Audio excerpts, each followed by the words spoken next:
պատահական չի, որ այսօր մոտապես նույն միտքը Անժելա արտահայտել է նաև Վեհափար Հայրապետը, երբ որ դիմավորում էին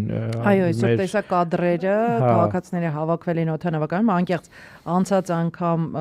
ես էլ էի ներկա դիմավորելու այդ արարողությանը, այս անգամ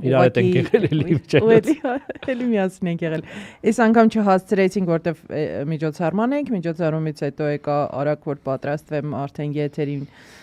իսկ եթերին պատրաստվել է ինքը բավական տենց երկար, բարդ պրոցեդուրա է, մինչև թեմաներն են ընտրվում, այդ սաղ շարում ենք սցենարը, այնպես չէ, էլի որ չէ մեծ հաշվով քննարկումների մեծ մասը սպոնտան է տեղի ունենում, բայց գոնե ինչ որ տես կարկաս թեմաների ունենում ենք, ինչն է անպայման պետք չմոռանալ քննարկել։ Մեկը վերջում ինչ որ բան մոռանում ենք անկեղծ, հետո հիշում ենք բաժանետ, ասում հաջորդ հաղորդմանը չմոռանանք քննարկենք։ Ինչևէ, տեսա կադրերը Վեհափարին դիմավորելու ծափերով, հետո տերունական աղոթքը, մարդիկ երգում էին, մարդիկ վանկարկում էին Վեհափար, եւ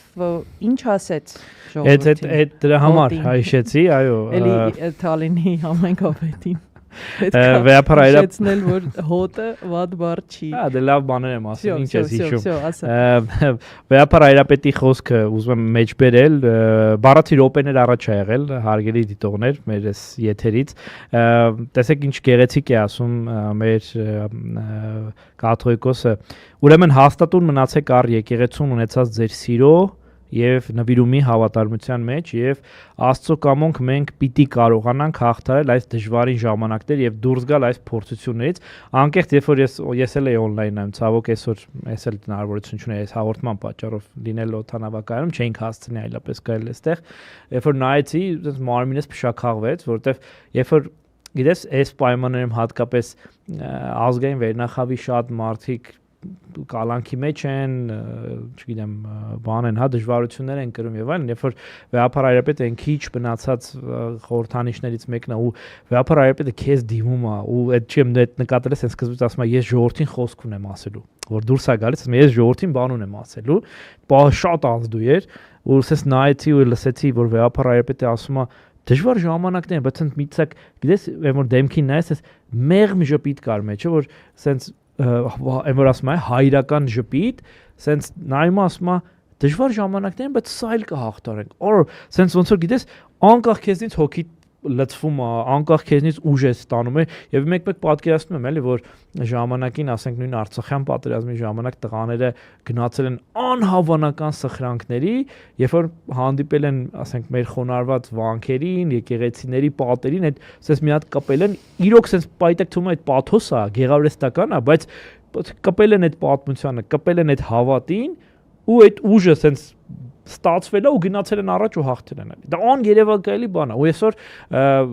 Վեհափար Հայրապետի այդ խոսքը ինձ թվում է եւս մեկ անգամ այս բոլորիս հիշեցնում է, որ որևէ պարագայում չի կարելի հուսալքվել։ Որևէ պարագայում չի կարելի սենց հավատալ, մտածել, որ ամեն ինչ տապալված է։ Իրանց նպատակը դու էլ գիտես, ես էլ գիտեմ, իրանց նպատակը մեր մեջ հենց դա սերմանելն է։ Թուրքերի ու ադրբեջանցիների, մեր թշնամիների եւ նրանց հետ համագործակցող ցանկացած մեկի խնդիրն է, որ մենք էլ չդիմադրենք։ Հենց մեր մոտ այդ հուսալքությունը, ասենց ասած, հաստատվեց, էլ շանս չենք ունենա։ Դա համար մեր գլխավոր խնդիրներից մեկն է հիմա չհուսալքվել։ Իսկ դրա համար հարգելի դիտողներ, դուք էլ ունեք բան անելու։ Օգնեք մեզ, որ այս եւ այն նմանատիպ հաղորդումները մեծ տարածում ունենան։ Լայքեք, բաժանորդագրվեք, մեկնաբանեք, տարածեք, խնդրում եմ հնարավորինս, որտեղ մենք հիմա գտնվում ենք դե ֆակտո իշխանությունների սահմանափակումների տակ, YouTube-ի սահմանափակումների տակ, լիքը խնդիրներ են, մարդիկ շատերը հուսալքված են, չեն ուզում են դառնում են անտարբեր, օգնեք մեզ, որ արթնացնենք մարդկանց, որովհետև սա մեր բոլորի հայրենիքի հարցն է։